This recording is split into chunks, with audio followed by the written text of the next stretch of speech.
31 Ukrainians have returned from imprisonment in Belarus, about who will lead the Ukrainian delegation in negotiations with representatives of the United States, and about the cyborg dog. All this and more today on TSN. My name is Valeria Kovalinska. Welcome. Subscribe to our YouTube channel, watch the broadcast, and be sure to leave your comments. Let's get started. There are already 32 dead in Ternopil. 6 of them are children. At night, rescuers found the body of another woman at the site of the enemy strike. Almost 100 more city residents are wounded. 7 residents are considered missing. For the 4th day now, they have been searched for under the rubble of the apartment building destroyed by a Russian missile. Alapas will tell you more about those who are searching, those who are waiting, and those who are offering support. By hand, brick by brick. With heavy engineering equipment, entire concrete slabs, but at the same time, everything is done carefully. They are clearing the debris of the 9-story building destroyed by a Russian missile. Because there could be people under tons of bricks and concrete. This is very hard work. And until we are able to fully clear everything, until we remove these structures, and until we clear away all of the rubble, we really can't tell you exactly what's going on with them and so on. We always have hope for survivors. Ihor hasn't left the building for 3 days now. He's waiting for his great-grandmother. The 86-year-old woman's apartment was on the 6th floor. I've already gone twice for identification. The neighbor looked similar, but it wasn't her.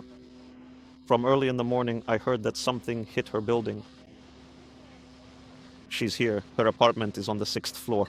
I can see the radiator. I once painted it myself. So she's still there. Because I ran over, started calling her. The phone was ringing. I ran inside. I made it to the 5th floor, but she was on the 6th. But there, the floor slab had collapsed. The stairs had fallen in, so I couldn't get any further.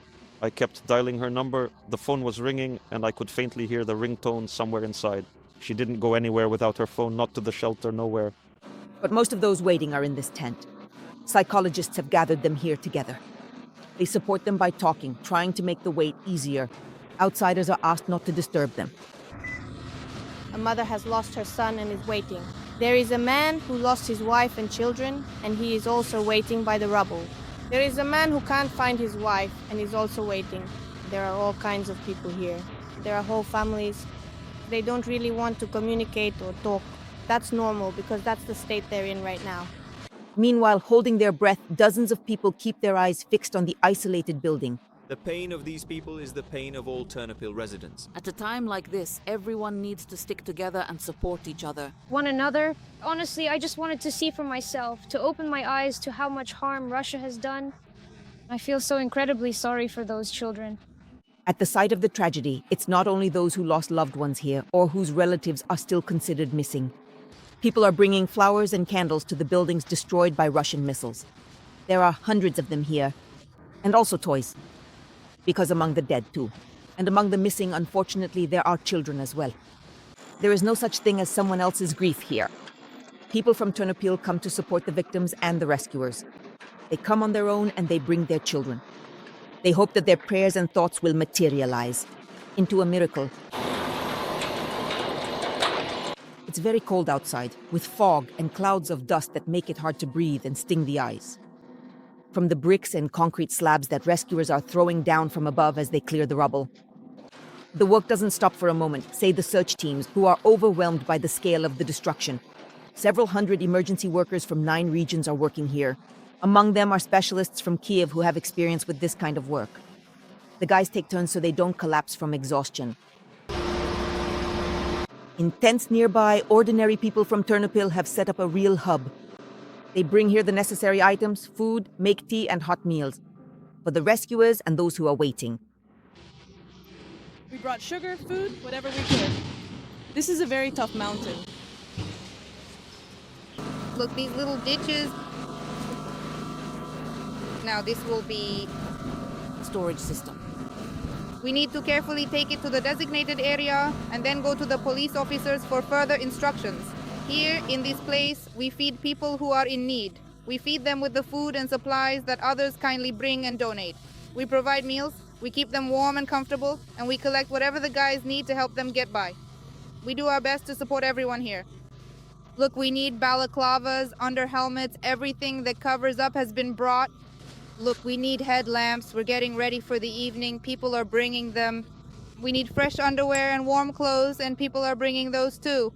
So yesterday we needed socks, yesterday we needed gloves, and now those needs are fully covered.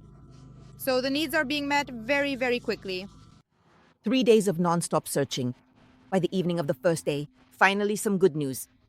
In critical condition, severely hypothermic but alive, a 20-year-old young man. Later, rescuers pull a bird and some pets from under the rubble. But as for people, only bodies remain. Olapas Romanducic, Ternopil, TSN 1+1. A candle of remembrance in the window every year on the fourth Saturday of November. In Ukraine, the victims of the Holodomor of 1932 to 1933 are commemorated. The artificial famine orchestrated by the communists in Ukraine is one of the greatest genocides of the 20th century and affected almost every Ukrainian family. During those tragic years, about 3,900,000 people died. It is a wound that still hurts and bleeds even after several generations. After all, Ukrainians were killed by starvation, to destroy our desire for freedom and the nation itself. And now the Russians are using similar methods. On the day of mourning, we remember all the victims of the genocide.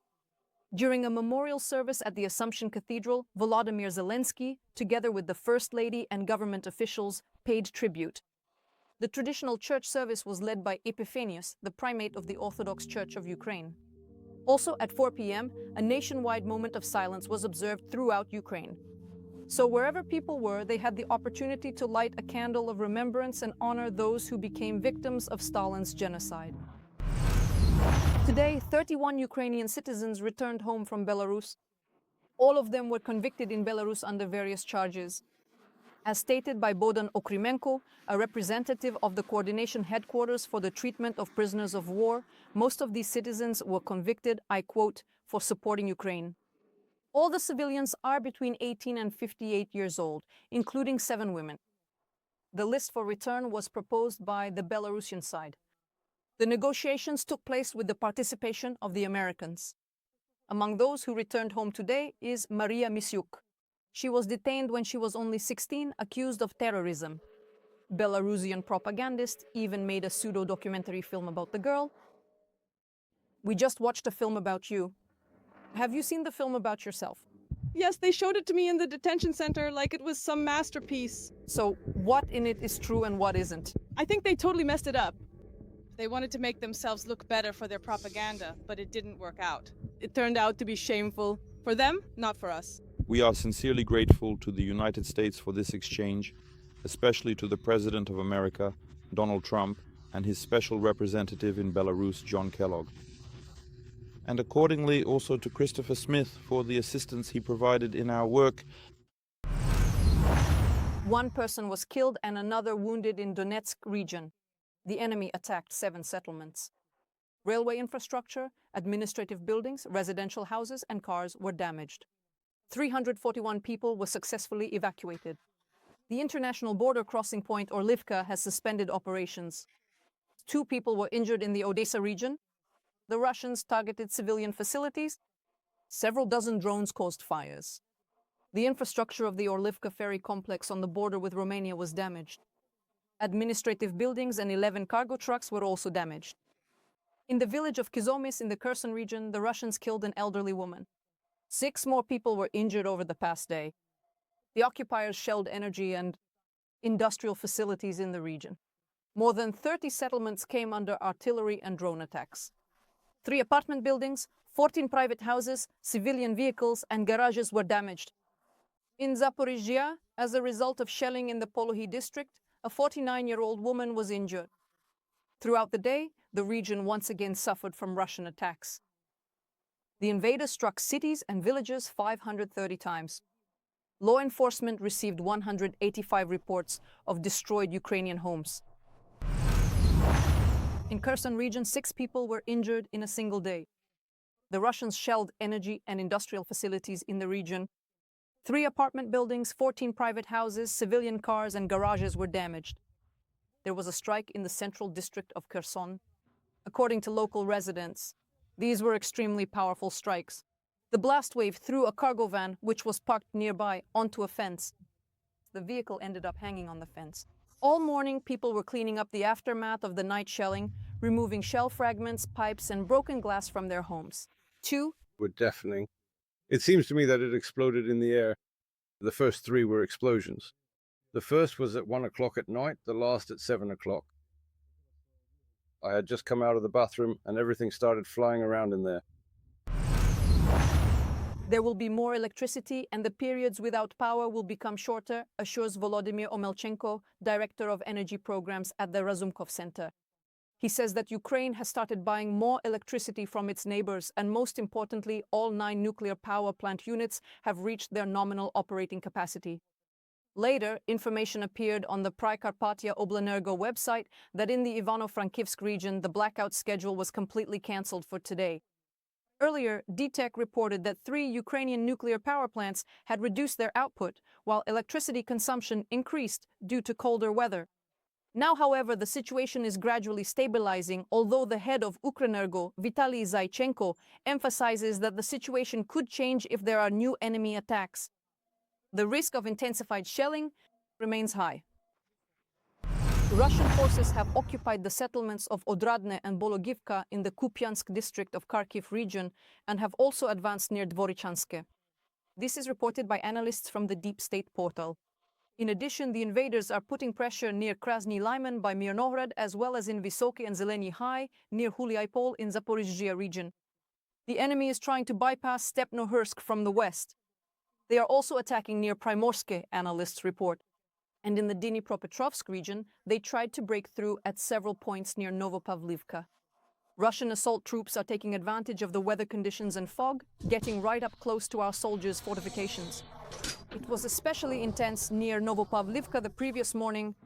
TSN correspondent Yulia Kirienko reported this on her Telegram channel. She says the task of the occupying army in this area is to break through our defenses, push deeper into the Dnipropetrovsk region, and cut off logistics to Pokrovsk. Our troops are successfully repelling enemy assaults. The General Staff reports about 250 battles along the front line. In Zaporizhzhia, there is a mandatory evacuation of children. More than 40 families with children must leave 11 villages in the Polohy district and 7 settlements in the Huliaipol district. The Regional Defense Council has added 2 more villages from the Novoaleksandrivska community, Hrihorivka and Richne, to this list. They are located just over 10 kilometers from the line of contact. In total, 105 children with their families are to be evacuated from these dangerous settlements. All evacuees are guaranteed housing, financial assistance, as well as medical and psychological support. Carlson and Sugarman are wanted. Ukraine has begun searching for businessmen Timur Mindich and Alexander Zuckerman. These individuals are listed on the Ministry of Internal Affairs website as persons evading pretrial investigation authorities. Both are accused of creating a criminal organization and laundering illegal proceeds, and Mindich is additionally suspected of exerting criminal influence on a public official. The disappearance date for both is listed as November 20th, 2025. Let me remind you, these individuals are likely participants in a criminal scheme at Energoatom, which was uncovered by NABU. And most likely among those involved are, in particular, former Deputy Prime Minister Oleksiy Chernyshov and former Minister of Justice Herman Halushchenko. Donald Trump has appointed a new special envoy for Ukraine. That person is U.S. Secretary of the Army Dan Driscoll. He is a friend and former classmate of U.S. Vice President J.D. Vance. Dan Driscoll was in Kyiv on Thursday. Together with American generals, he held talks with President Zelensky. According to Western media, a delegation of high-ranking U.S. military officials, a group of American generals, plans to travel to Moscow at the end of next week. The purpose of the trip is to discuss the details of the so-called Trump peace plan directly with representatives of the Kremlin. The deadline for the peace plan is set for Thanksgiving. The U.S. president has given Kyiv until next Thursday to agree to the peace plan proposed by the American side. Donald Trump stated this in an interview with Fox News. According to media reports, the conditions of the American peace plan include recognizing the territories already occupied by Russia, the withdrawal of the Ukrainian armed forces from the entire territory of Donbass, reducing the Ukrainian army to 600,000 troops, limiting long-range weaponry, enshrining in the constitution a renunciation of NATO membership, and a ban on the deployment of peacekeeping forces in Ukraine. Washington assures that the plan Dendry handed to Zelensky the day before differs somewhat from what was published in the media. Meanwhile, the president of Ukraine held consultations yesterday with European leaders who were not involved in developing the new American plan. Volodymyr Zelensky said that he expects to speak with Trump in the coming days. He did not specify whether it would be a phone call or a face-to-face meeting. In his address the day before, he announced that the coming week would be difficult, with a lot of work at the diplomatic level, as well as a great deal of pressure, both political and informational. The president compared this period to the beginning of the full-scale invasion. Andriy Yermak will lead the Ukrainian delegation in negotiations with representatives of the United States. These talks are scheduled to take place in Switzerland in the coming days. The composition of the delegation was approved by the head of state by his decree. Its head is the chief of the president's office, Andriy Yermak. In addition to him, Ukraine's interests will be represented by National Security and Defense Council Secretary Rustem Umerov, head of the main intelligence directorate Kirilo Budanov, First Deputy Minister of Foreign Affairs Serhiy Kislitsia, and others. As Rustem Umerov reported, consultations will begin in Switzerland between high-ranking officials of Ukraine and the United States regarding possible parameters of a future peace agreement. Our representatives know how to defend Ukraine's national interests and exactly what is needed to prevent Russia from launching a third invasion. Another blow to Ukraine. Just as in the past it repeated its crimes. Against our people and against other nations as well. Right now, this is about much more than just certain points in this or that document. We must ensure that nowhere in Europe or the world does the principle prevail that crimes against people and humanity, against states and nations, can be rewarded or forgiven. The European Union has learned about the existence of a US peace plan regarding Ukraine.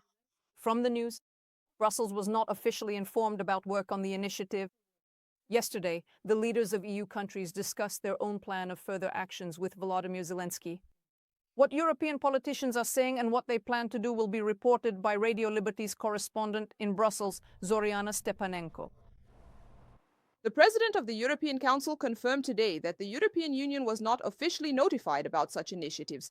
And I'm not exaggerating at all when I say that. Everyone here was quite surprised by the existence of a 28-point plan. But those were more like yesterday's emotions. Today, the focus is more on what to do next. First and foremost, to support Ukraine so that it can negotiate from a position of strength. And this European strategy will not change, the head of the European Commission assured today.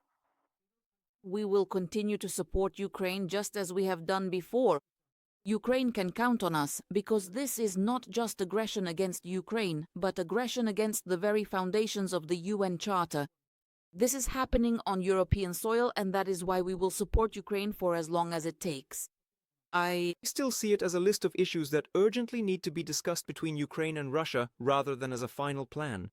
We want to ensure that Ukraine can address these issues from a strong negotiating position, and it is Ukraine alone that must decide what compromises to make. We are not arbitrators here, but defenders of Ukraine. She's defending her freedom in Europe.